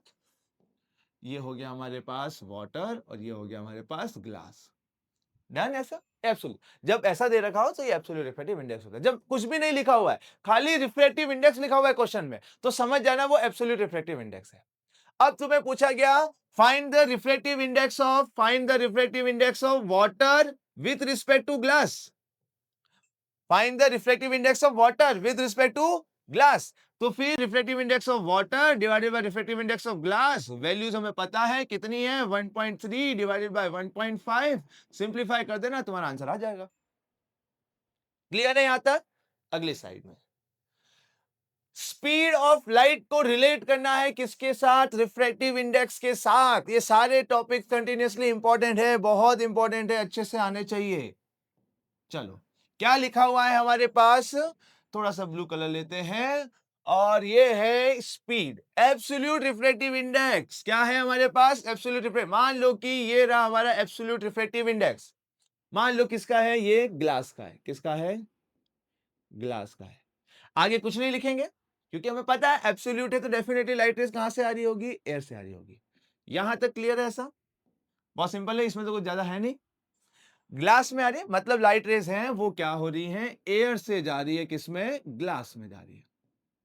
ऐसा एयर से आई, नॉर्मल ड्रॉ कर देते हैं और ग्लास में गई, टुवर्ड्स द नॉर्मल बेंड हो जाएगी। सही है। तो एयर से किसमें जा रही है, ग्लास में। तो पहले लाइट रेज किसमें ट्रेवल हो रही है, एयर में ट्रेवल हो रही है। तो हमें पहले लिखनी पड़ेगी speed of light in air, जिसको किससे डिनोट करते हैं, सी से। Speed of light in air, क्योंकि पहले किसमें आई, एयर में। फिर लाइट किसमें एंटर हुई, ग्लास में एंटर हुई। तो अब हमें लिखना पड़ेगा speed of light in glass. इसलिए नीचे क्या लिखा हो, speed of light in medium, जिस मीडियम में जा रही है। ऐसा समझे मेरी बात। पहले लाइट किसमें आई, एयर में, तो स्पीड आ जाएगी किसमें, एयर में, वो सी से डिनोट होता है, ये फिक्स है। फिर लाइट किसमें एंटर हुई, ग्लास में, तो ग्लास में लाइट की स्पीड कितनी है, तो मान लो speed of light in glass. सही है। तो ये वाला जो फॉर्मूला है यहां पे लिखा है, ये बहुत इंपॉर्टेंट है। N is equals to c upon v. क्या लिखा, n is equals to c upon v हो गया। तो ये है एब्सोल्यूट रिफ्रैक्टिव इंडेक्स। सी यानी speed of light in air और वैक्यूम, और वी क्या है, speed of light in medium. अगर मान लो ग्लास है तो ग्लास लिख देना। अब यहां पे देखो मैंने एयर लिखा है, एयर लिखने की जरूरत नहीं है क्योंकि हमें पता है बाय डिफॉल्ट ये एयर ही होने वाला है। ऐसा तो अगर ग्लास के बारे में आ जाए तो n glass c upon v glass.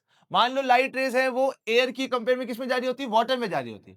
किसमें जा रही होती, वाटर में। तो हम कैसे लिखते हैं, रिफ्रैक्टिव इंडेक्स ऑफ वाटर, पहले किसमें गई, एयर में गई, फिर किसमें गई, वाटर में, तो वी डब्ल्यू आ जाएगा।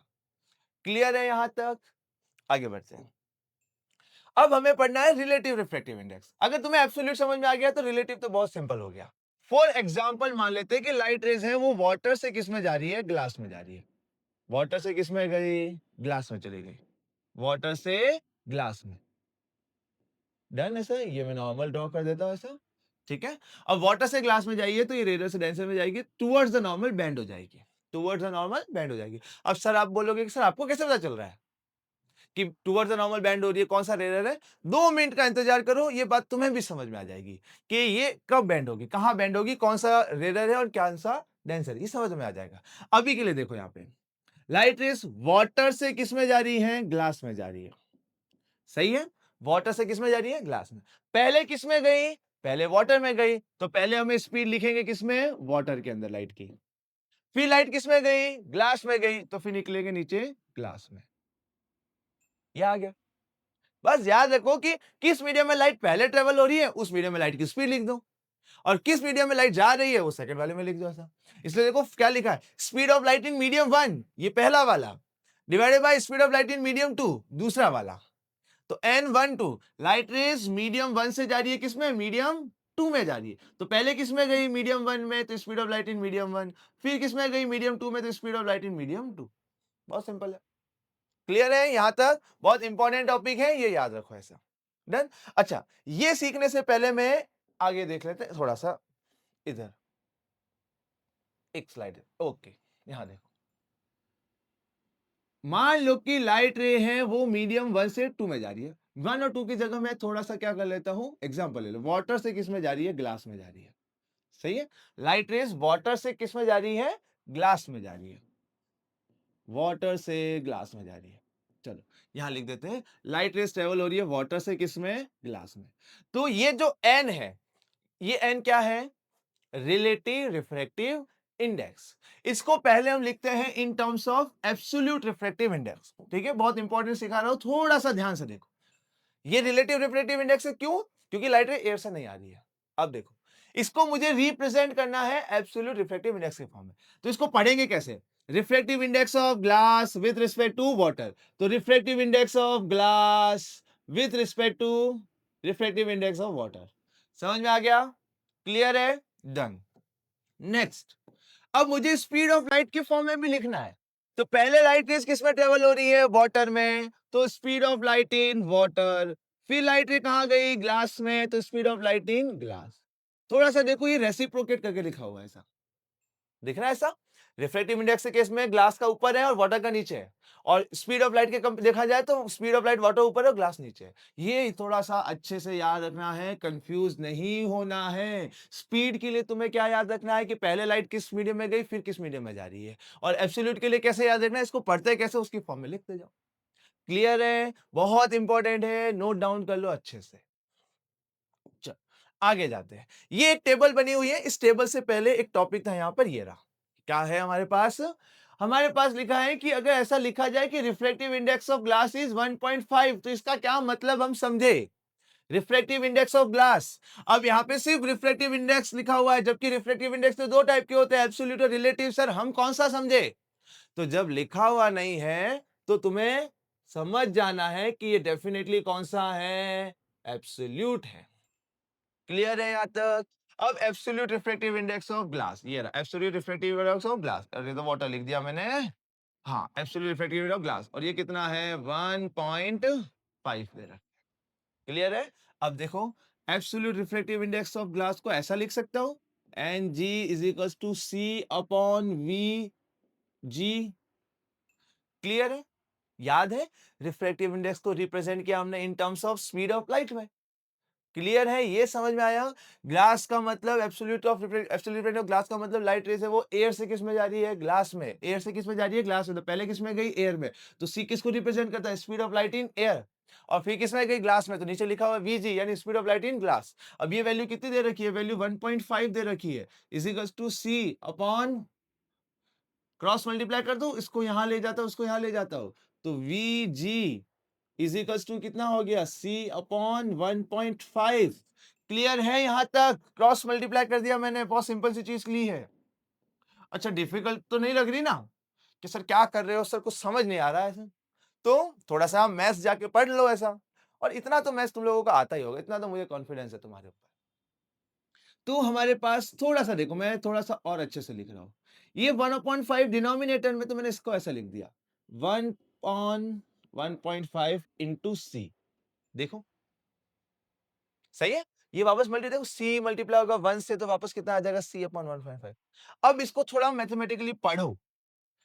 V G, speed of light in glass, is 1/1.5 multiply को हम पढ़ते हैं टाइम्स, और फिर क्या है? सी यानी speed of light in air. तो क्या पढ़ेंगे इसको? इसको पढ़ा जाएगा कैसे? Speed of light in glass is 1/1.5 times speed of light in air. कि लाइट की स्पीड ग्लास में कितनी होगी? वो होने वाली है जितनी एयर में होती है उसकी इतने गुना होने वाली है। समझ में आ गया? हमेशा ऐसा ही लिख के आना है कि इसका मतलब क्या होता है। ये हमें बताता है कि अगर एयर में इतनी स्पीड है तो उस मीडियम में लाइट की स्पीड कितने होने वाली है, लाइट एयर के कंपेयर में। क्लियर? चलो आगे बढ़ते हैं। अब ये एक टेबल बुक में दे रखी है। इस टेबल में जो रिफ्रैक्टिव इंडेक्स दे रखा है वो एक्चुअल में कौन सा है? Absolute refractive index. कौन सा है? Absolute refractive index. जैसे एयर का कितना होता है? 1 होता है। ऑलमोस्ट कितना होता है? 1। तो याद रख लो, एयर का रिफ्रैक्टिव इंडेक्स कितना होता है? 1 होता है। एयर का रिफ्रैक्टिव इंडेक्स कितना होगा? 1 होगा। इसी तरह से अल्कोहल का दे रखा है। इसी तरह से तुम देखोगे, थोड़ा सा यहाँ पे आ जाओ, वाटर का दे रखा है 1.33 दे रखा है ऐसा। ग्लास है, ग्लास का कितना आ रहा है? 1.52 ऐसा समथिंग दे रखा है ऐसा। डन? अलग अलग मीडियम के रिफ्रैक्टिव इंडेक्स दे रखे हैं। ठीक, चलो नेक्स्ट टॉपिक। अब ये टॉपिक पढ़ते तुम्हें समझ में आ जाएगा कि सर हम कैसे आइडेंटिफाई करें कि कौन सा मीडियम रेयर है और कौन सा मीडियम डेंसर है। बहुत सिंपल, हमें क्या दे रखा है? ग्लास का रिफ्रैक्टिव इंडेक्स कितना दे रखा है? 1.52, और वाटर का रिफ्रैक्टिव इंडेक्स कितना दे रखा है? 1.33। ठीक है, अब बताओ किसका रिफ्रैक्टिव इंडेक्स ज्यादा है? तो साफ दिख रहा है ग्लास का रिफ्रैक्टिव इंडेक्स ज्यादा है कंपेयर टू वाटर के। कंपेयर टू वाटर के, तो जिसका रिफ्रैक्टिव इंडेक्स ज्यादा है वो मीडियम डेंसर हो जाता है। समझ गए? और जिसका रिफ्रैक्टिव इंडेक्स कम है वो मीडियम कैसा हो जाएगा? रेयर हो जाएगा। बहुत simple, higher the refractive index denser will be the medium, और अगर रिफ्रैक्टिव इंडेक्स कम है तो वो रेयर हो जाएगा। बहुत सिंपल है। अब देखो इसका सवाल, मान लो तुम्हारे पास एग्जाम में ऐसा कुछ आ गया, 3 मीडियम दे दिया गया, ए बी और सी दे दिया गया। इसका रिफ्रैक्टिव इंडेक्स दे दिया गया 1.2, इसका दे दिया गया 1.5, और इसका रिफ्रैक्टिव इंडेक्स दे दिया गया 1.3। अब पूछेंगे कि रे डायग्राम ड्रॉ करो जब लाइट रेज मीडियम ए से मीडियम सी में जा रही है। लाइट रेज मीडियम ए से किस में जा रही है? मीडियम सी में जा रही है। तो इसका डायग्राम ड्रॉ करके बताओ मुझे। तो देखो ये मीडियम 1 से आई, सॉरी ए से आई, ये हमारा नॉर्मल हो गया, ठीक है। अब ए से सी में जा रही है। अब हमें पहले आइडेंटिफाई करना है कि ए और सी में कौन सा रेयर है और कौन सा डेंसर है। ए का रिफ्रैक्टिव इंडेक्स 1.2, सी का रिफ्रैक्टिव इंडेक्स 1.3 है। किसका रिफ्रैक्टिव इंडेक्स ज्यादा है? सी का ज्यादा है, ये डेंसर हो गया, ये रेरर हो गया। तो ए हमारा रेरर हो गया, सी हमारा डेंसर हो गया। क्योंकि लाइट रेज रेरर से डेंसर में जा रही है तो क्या हो जाएगा? टुवर्ड्स द नॉर्मल बेंड हो जाएगी और ये इसका ओरिजिनल पाथ होगा। समझे कि नहीं समझे? तुम्हें यह भी पूछा जा सकता है कि किसका एंगल ऑफ इंसिडेंस और एंगल ऑफ रिफ्लेक्शन में रिलेशन है, ज्यादा है कम है, कौन सा है ऐसा। ये भी पूछा जा सकता है कि कब लाइट रेस ज्यादा बेंड होगी। साफ दिख रहा है कि यहाँ पे बेंड हो रही है इतना, तो वो देख के पता करना है। क्लियर है? यहां तक क्लियर है?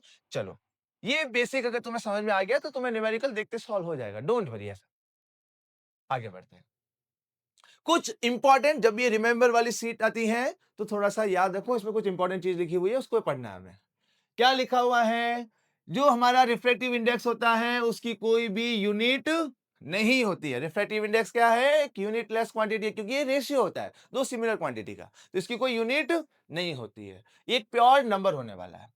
रिफ्रैक्टिव इंडेक्स किस पे डिपेंड करता है? Nature of material. देखा होगा ग्लास का रिफ्रैक्टिव इंडेक्स 1.52, वाटर का 1.33, हर एक मीडियम का रिफ्रैक्टिव इंडेक्स अलग होता है। तो ये नेचर ऑफ मटेरियल पे डिपेंड करता है कि जो हमारा मीडियम है वो किसका बना हुआ है, ग्लास का बना हुआ है, एयर का है, वाटर का है, किसका है। डन ऐसा। दूसरा डिपेंड करता है वेवलेंथ ऑफ लाइट, कि कौन सी लाइट यूज की जा रही है। रेड लाइट जिसकी वेवलेंथ सबसे ज्यादा होती है, वॉयलेट हो गया, ऐसा ब्लू हो गया, पर्पल हो गया, अलग अलग जो कलर्स होते हैं लाइट के सबकी वेवलेंथ अलग होती है। तो वेवलेंथ पे भी डिपेंड करता है क्या? Refractive index. एमसीक्यू के लिए याद कर सकते हो कि रिफ्रैक्टिव इंडेक्स डिपेंड करता है एक तो मटेरियल पे कि मीडियम किसका बना हुआ है, दूसरा है वेवलेंथ ऑफ कलर या जो लाइट यूज की है उसकी wavelength. Next, conditions for no refraction. कौन से ऐसे सिनेरियो हो सकते हैं जब लाइट रे एक मीडियम से दूसरे मीडियम में जा रही है और बैंड नहीं हो रही है? वो जो एक्टिविटी हमने की थी, जो मैजिक देखा था हमने, वो मैजिक का राज ये है कि वो जो हम देख रहे थे कि कुछ गायब हो रहा है, वो गायब होने का राज कहां छुपा है? तो वो राज इस टॉपिक में छुपा हुआ है कि किस सिनेरियो के अंदर लाइट की बेंडिंग नहीं होगी, रिफ्लेक्शन नहीं होगी। जब लाइट रे एक मीडियम से दूसरे मीडियम में जा रहे हो, दोनों मीडियम का रिफ्रैक्टिव इंडेक्स सेम आ जाए तो लाइट रेज ऐसे सीधी सीधी चली जाएगी। जब लाइट रेज एक मीडियम से दूसरे मीडियम में जा रही है और दोनों मीडियम का रिफ्रैक्टिव इंडेक्स सेम है, दोनों मीडियम का रिफ्रैक्टिव इंडेक्स सेम है, तो लाइट रेज है वो बैंड नहीं होगी, टुवर्ड्स द नॉर्मल या away from the normal band नहीं होती है। याद रहेगा? तो अगर तुम्हें ये चीज समझ में आ गई है तो वो जो मैजिक हमने देखा था उसका राज क्या था वो कमेंट बॉक्स में लिख के बताओ। क्लियर? डन। आगे बढ़ते हैं। जब भी लाइट रेज, ये मान लो हमारा मीडियम 1 है और ये मीडियम 2 है, तो जब भी लाइट रेज ऐसे परपेंडिकुलर आ रही है, अलोंग दी नॉर्मल आ रही है, तब भी वो बिना बैंड हुए सीधी सीधी निकल जाएगी। जब भी light rays along the normal आ रही है या फिर दोनों सरफेस को ये जो लेयर है सेपरेट कर रही है, उस लेयर के क्या है? परपेंडिकुलर है, तो भी लाइट की बेंडिंग नहीं होती है। तो दो सिनेरियो में लाइट बेंड नहीं होती है, जब दोनों मीडियम का रिफ्लेक्टिव इंडेक्स सेम हो या ऑलमोस्ट सेम हो, या फिर जो लाइट रेज होती हैं वो एकदम क्या आ रही है? सरफेस के परपेंडिकुलर आ रही है, अलोंग दी नॉर्मल आ रही है। डन। आगे बढ़ते हैं। अब देखो ये क्या लिखा हुआ है कि जब भी लाइट रेज मीडियम 1 से 2 में जाए या 2 से 1 में जाए तो वो एक दूसरे के रेसिप्रोकेट होते हैं। मान लो कि रिफ्रैक्टिव इंडेक्स है, हम बात कर रहे हैं कि लाइट रेज है वो ग्लास से वाटर में जा रही है। कैसे जा रही है? ग्लास से वाटर में जा रही है। तो ये जो होगा वो जस्ट रेसिप्रोकेट होगा जब लाइट रेज होती है वो वाटर से किस में जाती है? ग्लास में जाती है। अब मैं इनको क्रॉस मल्टीप्लाई करूं तो ये कुछ ऐसा बन जाएगा, जी W multiply by refractive index of this and this, और इक्वल्स टू क्या आने वाला है? 1 आने वाला है। बहुत बेसिक चीज है, आप आसानी से इसको समझ सकते हो कि ग्लास से वाटर में जाए, वाटर से ग्लास में जाए, वो एक दूसरे के रेसिप्रोकेट होते हैं, रिफ्रैक्टिव इंडेक्स। डन ऐसा? क्लियर। आगे बढ़ते हैं।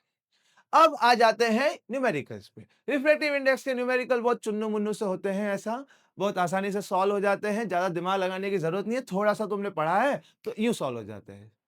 बस प्रॉब्लम क्या है कि तुम थोड़ा सा डर जाते हो कि देख के कि कैसे सॉल्व होगा। अब देखो मैं तुम्हारे सामने सॉल्व कर रहा हूं, बहुत इजीली सॉल्व हो जाएगा। क्या क्या लिखा हुआ है देखो। Light rays passes air to substance x, air से आ रही है, एब्सोल्यूट रिफ्रैक्टिव इंडेक्स एक्स में गई। Angle of incidence 72, angle of refraction 40 दे रखा है। Calculate the refractive index of a substance. Laws of refraction याद करो, sine of angle of incidence to sine of angle of refraction is always constant, and this constant is known as refractive index of a medium, और वो medium हमारा कौन सा है, x है, तो ये x लिख दिया। समझे मेरा? आगे एयर से आ रही तो एयर का लिखने की जरूरत है नहीं ऐसा।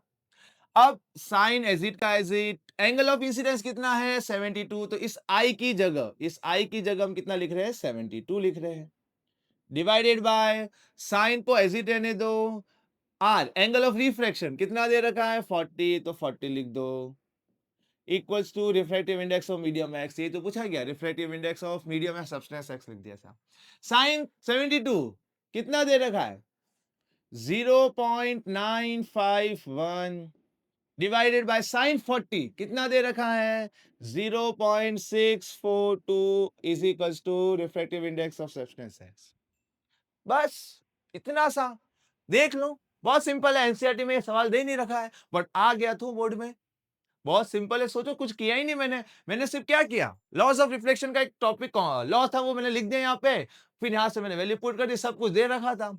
अब ये मत बोलना कि सर ये डिवाइड भी करके बताओ, इतना बड़ा डिवाइड हम कैसे करें, तो इतना बड़ा तो डिवाइड तुम कर ही लोगे बेटा, टेंशन की कोई बात नहीं है इसमें, ये तुम आगे सॉल्व कर सकते हो। आगे बढ़े, कर लोगे ना सॉल्व, मुझे पूरा भरोसा है कि तुम लोग कर लोगे ऐसा।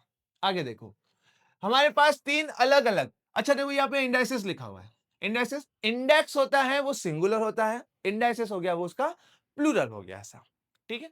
जैसे मीडियम सिंगुलर, मीडिया प्लूरल, कितने मीडियम, केरोसिन, टर्पेंटाइन और वाटर, इन सब के क्या दे रखे हैं, रिफ्रैक्टिव इंडेक्स दे रखे हैं ऐसा। In which does the light travel fast, किसमें लाइट फास्ट ट्रेवल करने वाली है, किस मीडियम में लाइट की स्पीड सबसे ज्यादा होने वाली है।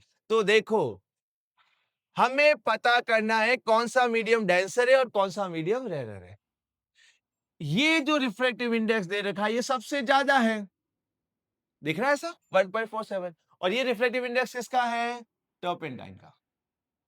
जिस मीडियम का रिफ्रैक्टिव इंडेक्स ज्यादा वो मीडियम डेंसर होता है, याद है, और जिसका रिफ्रैक्टिव इंडेक्स कम हुआ वो रेयरर हो गया। तो अगर ये डेंसर मीडियम है, और हमने पढ़ा था स्टार्टिंग ऑफ द लेक्चर 1 के अंदर, क्या पढ़ा था कि जिस मीडियम में लाइट की स्पीड ज्यादा हुई, जिस मीडियम में लाइट की स्पीड ज्यादा हुई वो मीडियम क्या, रेयरर, और जिसमें कम थी वो मीडियम डेंसर। लेक्चर 1 मतलब रिफ्रैक्शन वाला जो हमने टॉपिक जहां से शुरू किया था उसकी मैं बात कर रहा हूं, डन यहां तक।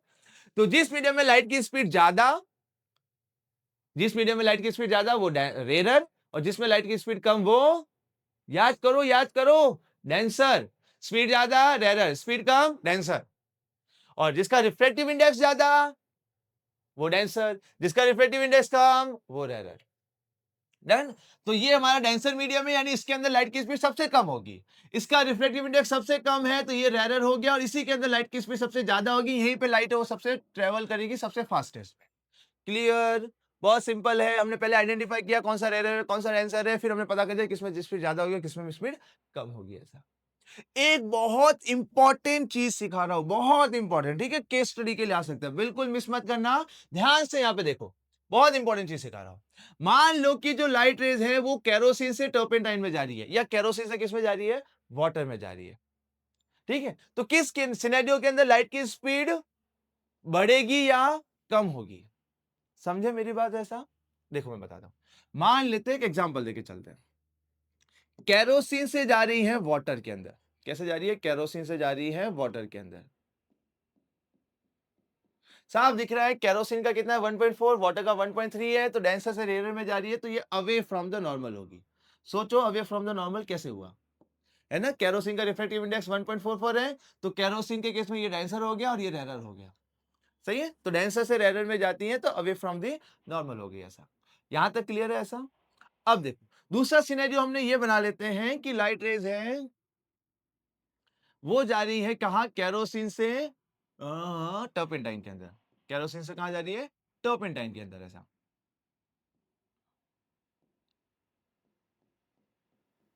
ये केरोसिन और टर्पेंटाइन, अब इन दोनों में कंपेयर करो। अब इन दोनों को अगर हम कंपेयर करें तो ये देखो ये ज्यादा है और केरोसिन का कम है, तो फिर ये हो गया हमारा रेरर और ये हो गया हमारा डेंसर।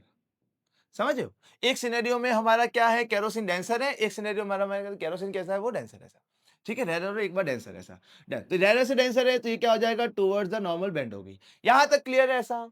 ये चीज समझ में आई, कैसे पता करी हमने, पता किया कि एक बार केरोसिन डेंसर है, एक बार केरोसिन कैसा है, रेरर है। ऐसा ठीक है। किस सिनेरियो के अंदर स्पीड में चेंज ज्यादा होगा, किस सिनेरियो के अंदर स्पीड में चेंज कम आएगा, क्या बोल रहा हूं वो पहले समझो। हमने ये पढ़ा था कि लाइट रेज जब एक मीडियम से दूसरे मीडियम में जाती है तो लाइट की स्पीड में चेंज आता है, तभी तो वो बेंड होती है। शुरुआती हमारी यहां से हुई थी, याद है कुछ ऐसा, एक मीडियम से दूसरे मीडियम में जाती है तो लाइट की स्पीड में चेंज आ जाता है, और जैसे लाइट की स्पीड में चेंज आ जाता है लाइट क्या हो जाती है, बेंड हो जाती है। समझ। अब किस सिनेरियो में स्पीड में चेंज ज्यादा आएगा और किस सिनेरियो में स्पीड में चेंज कम आएगा वो देख रहे हैं ऐसा। ठीक है, बहुत इंपॉर्टेंट चीज समझा रहा हूं, थोड़ा सा ध्यान से देखो इधर। यहाँ पे केरोसिन का रिफ्लेक्टिव इंडेक्स कितना है, केरोसिन का रिफ्लेक्टिव इंडेक्स 1.44, वाटर का कितना है 1.33। यहाँ पे केरोसिन का कितना है 1.44, यहाँ पे रहेगा 1.47। एक मीडियम से दूसरे मीडियम में जा रही है, डेफिनेटली लाइट की स्पीड में चेंज आएगा तभी वो बैंड हो रही है, ये हमें समझ में आ गया। अब किस सिनेरियो के अंदर स्पीड में चेंज ज्यादा आएगा, स्पीड में चेंज ज्यादा आने का मतलब ये समझो कि लाइट की स्पीड 3 इंटू 10⁸ थी और वो हो गई कितनी 2.5 इंटू 10⁸ कितना चेंज आया, चेंज आने वाला है कितना 0.5 इंटू 10⁸ मीटर पर सेकंड का चेंज आया। 3 से कितनी होगी 2.5, तो चेंज कितना आ गया 0.5 आया। और एक बार मान लो कि कितना हो गया, 3 से जा रही थी, 3 इंटू 10⁸ हो गया, इसकी स्पीड कम हो गई, कितनी हो गई 1.5 इंटू 10⁸। बताओ कितना चेंज आया, चेंज आया 1.5 इंटू 10⁸ मीटर पर सेकंड का चेंज आया। समझ में आया, फास्ट बोल गया ना मैं। 3 से 2.5 हुई तो चेंज कितना आया 0.5 का, 3 से 1.5 हो गई, चेंज कितना आ गया 1.5 का। किस में चेंज ज्यादा आया, इस केस में चेंज ज्यादा आया। पर ये तो स्पीड दे रखी थी, आपने तो स्पीड दे ही नहीं रखी है, तो कैसे पता चले कि किस सिनेरियो में लाइट की स्पीड में चेंज ज्यादा आएगा और चेंज कम आएगा। तो तुम्हें डिफरेंस देखना है रिफ्रैक्टिव इंडेक्स में। 1.4 और 1.33 में देखें तो कितना डिफरेंस है, तो ये डिफरेंस है 0.11 का, और इन दोनों में डिफरेंस देखें तो ये कितना डिफरेंस है 0.03 का डिफरेंस है। यहां पर रिफ्रैक्टिव इंडेक्स में डिफरेंस ज्यादा है और यहां पर रिफ्रैक्टिव इंडेक्स में डिफरेंस कम है। यहां पर डिफरेंस ज्यादा है तो लाइट की स्पीड में भी जो चेंज आने वाला है वो ज्यादा आने वाला है, और यहां पर रिफ्रैक्टिव इंडेक्स में डिफरेंस कम दे रखा है, यानी लाइट की स्पीड में जो चेंज आने वाला है वो कम आने वाला है। याद रख लो, केस स्टडी में जरूर काम आएगा। बस कंपेयर करो किन दो मीडियम के रिफ्रैक्टिव इंडेक्स में डिफरेंस ज्यादा आ रहा है, वहां पे लाइट की स्पीड में भी चेंज सबसे ज्यादा आ जाएगा। ये बोनस है, याद रखो, केस स्टडी सॉल्व करने में बहुत हेल्प करेगा। आखिरी सवाल बहुत इंपॉर्टेंट, और ऐसा बोल सकते हैं कि ये तो बोर्ड का फेवरेट सवाल है। ऐसा ये सवाल हर 2 साल में, 3 साल में, 1 साल में पूछे ना तो ऐसा बोर्ड को ऐसा मतलब खुशी नहीं होती है, ऐसा अंदर से ऐसा खुशी मिलती है ये सवाल पूछने के बाद। कुछ ऐसे सवाल होते हैं जिसको बोर्ड ऐसा चाहता है कि नहीं भाई ये तो पूछना ही पूछना है ऐसा। और बहुत सिंपल सवाल दे रखा है, क्या दे रखा है, the refractive index of medium x with respect to y. The refractive index of medium x with respect to y कितना है 2/3। समझे। अगला क्या लिखा है, refractive index of medium y, refractive index of medium y with respect to z, with respect to z कितना है 4/3। ठीक है, कितना है 4/3। ये इतना तो मेरे हिसाब से तुम कर सकते हो। ये एक रिलेटिव रिफ्रैक्टिव इंडेक्स है, क्योंकि एयर नहीं दे रखा है तो समझ जाओगे रिलेटिव है। इसको एब्सोल्यूट के फॉर्म में कैसे लिखते हैं, इसको ये कैसे पढ़ते हैं, इसको refractive index of x with respect to y, तो इसको ऐसे लिख दो refractive index of x with respect to y है ऐसा। तो इसको हम कैसे लिखेंगे, इसको ऐसा करके यहां से हटा के अपॉन में करके लिख सकते हैं ऐसा। ये मैंने अभी सिखाया था, मत पूछना कि सर ये कैसा आया, नहीं समझ में आया, थोड़ा सा पीछे जाओ, पीछे जाओ, तुम्हें समझ में आएगा कि मैंने ऐसा क्यों लिखा है। इसको कैसे लिखूंगा मैं, refractive index of y with respect to z और इक्वल टू में कितना है 4/3। क्लियर है ऐसा? अब हमारे पास दो इक्वेशन दिख रही है, एक ये वाली और एक ये वाली। दोनों इक्वेशन को मल्टीप्लाई कर दो। दोनों इक्वेशन को क्या करो? मल्टीप्लाई। अब पूछोगे सर क्यों कर रहे हो मल्टीप्लाई? अब भी सवाल का जवाब तुम्हें मिल जाएगा। मल्टीप्लाई कैसे करते हैं? याद हो मैथ्स के अंदर तुमने पढ़ा होगा, लेफ्ट हैंड साइड वाली अलग से मल्टीप्लाई होती है, राइट हैंड साइड वाली अलग से होती है। यहां पे लेफ्ट हैंड साइड में क्या है उसको मैं लिख देता हूं। यहां पे लेफ्ट हैंड साइड में है nx/ny, मल्टीप्लाई में यहां पे कौन है ny/nz इक्वल्स टू, यहां पे राइट हैंड साइड में कौन है 2/3, मल्टीप्लाई में यहां पे कौन है 4/3। अब फायदा क्या होगा, यहां से y और ये ny कट हो गया, तो क्या बचा nx/nz। इसको कैसे लिखे? 2 2 जा 8/9। इसको रेसिप्रोकेट कर दूं, ऐसा कर दूं, दोनों को रेसिप्रोकेट कर देता हूं, nz/nx कर दिया, तो इधर भी रेसिप्रोकेट कर दो, क्या कर दोगे 9/8। कि सर आप ये क्यों करे जा रहे हो? तो बस बेटा इंतजार करो, तुम्हें तुम्हारा सवाल का जवाब मिल जाएगा। nz/nx को कैसे लिख सकते हैं? Refractive index of z with respect to x equals to कितना आया 9/8। डेसिमल में तुम कन्वर्ट कर लेना, होशियार हो तुम। सही है। अब देखो क्या पूछा गया है, calculate refractive index of medium z, refractive index of medium z with respect to medium x, with respect to medium x। ये हमें कैलकुलेट करना है और शायद हमने यही तो कैलकुलेट किया है। सही है कि नहीं? मैंने यहां पे देखो रेसिप्रोकेट किया है, क्यों? क्योंकि ये जो चीज लिखी हुई है ये क्या है? ये है refractive index of medium x with respect to medium z। ये है वैल्यू, बट हमें पूछा क्या गया है? Refractive index of medium z with respect to medium x। इस वजह से मैंने इसको रेसिप्रोकेट कर दिया। बहुत सिंपल है, और ये सवाल अगर तुम्हें आ गया तो समझो कि तुम्हारा तो सवाल सॉल्व हो गया। ठीक है। और कई बार ऐसा होता है स्पीड वाले सवाल आ जाते हैं, तुम्हें एब्सोल्यूट रिफ्रैक्टिव इंडेक्स दे रखा और पूछा होगा स्पीड फाइंड आउट करो। समझाओ कैसा? कुछ ऐसा ऐसा दे देंगे कि refractive index of water, refractive index of water कितना दे रखा है 1.3 और 3 दे रखा है। पूछेंगे find the speed of light in water. ठीक है। सी की वैल्यू तुम्हें दे रखी होगी, नहीं दे रखी होगी, याद कर लो, बहुत सिंपल है ऐसा, 3 × 10⁸ मीटर पर सेकेंड। क्लियर है ऐसा? सही है। वाटर में दे रखा है, ये कुछ नहीं करना है, खाली वाटर का दे रखा है, तो हमें समझ में आ गया कि एब्सोल्यूट रिफ्रैक्टिव इंडेक्स है, और एब्सोल्यूट रिफ्रैक्टिव इंडेक्स और स्पीड ऑफ लाइट में रिलेशन कुछ ऐसा होता है। क्योंकि यह बात वाटर की हो रही है, तो ये हो जाएगा रिफ्रैक्टिव इंडेक्स ऑफ वाटर, तो ये हो जाएगा speed of light in water. ओ यहाँ पे मैंने ग्लास लिख दिया, अरे चलो कोई नहीं, मिटा देता हूं तुम्हारे लिए, पर्पल कलर भी लेके आ जाता हूं, और यहाँ पे क्या है वाटर है तो वाटर लिख देते हैं। ऐसा मतलब सवाल ऐसा है कि तुम्हें रिफ्रैक्टिव इंडेक्स ऑफ वाटर दे रखा होगा और पूछा होगा कि वाटर का speed of light in water find करो, ऐसा। तो कुछ नहीं करना है, ये दे रखा है 1.3 रख दो ऐसा, सी की वैल्यू पता है 3 × 10⁸ मीटर पर सेकेंड, और speed of light in water निकालनी है, क्रॉस मल्टीप्लाई कर दो ऐसा, वी डब्ल्यू यहाँ पे आ जाएगा, 3 × 10⁸ हो गया, और डिवाइड में कितना होगा 1.33। तुम्हें कुछ नहीं करना, ये पॉइंट हटा दो तो ऊपर क्या आ जाएगा 100 आ जाएगा। तो ये कुछ ऐसा हो गया 300 × 10⁸ और अपॉन में कितना 133। 300 और 133 को डिवाइड कर दो, 10⁸ पावर को चेंज कभी करना ही नहीं है, इसको छेड़ना ही नहीं है। समझ गए मेरी बात? डिवाइड कर दो, स्पीड आ जाएगी। सिंपल है, ये तो बहुत सिंपल सवाल आता है। तुम्हें कई बार क्या होगा, ऐसा दे देगा कि speed of light in glass, speed of light in glass is 2 × 10⁸ metre पर सेकेंड, और पूछा है find the refractive index of glass. उल्टा इसका, पहले रिफ्रैक्टिव इंडेक्स दे रखा था, स्पीड पूछी है, इस बार क्या करेंगे, स्पीड दे देंगे और रिफ्रैक्टिव इंडेक्स पूछेंगे। कुछ नहीं करना है, यही फॉर्मूला है, वैल्यू पुट करो, आंसर। समझदार हो तुम, कर सकते हो। तो बस आज का जो हमारा लेक्चर था वो यहीं तक था। लेक्चर काफी लंबा हुआ है, बट हमने क्या किया, हर एक कॉन्सेप्ट को डिटेल में सीखा है, ताकि किसी तरह का कोई कंफ्यूजन नहीं रहना चाहिए। और इसी लेक्चर की हमारी जो जर्नी है वो यहाँ पे क्या होती है, खत्म होती हैं। आज के लिए बस इतना ही, मिलते हैं नए लेक्चर में।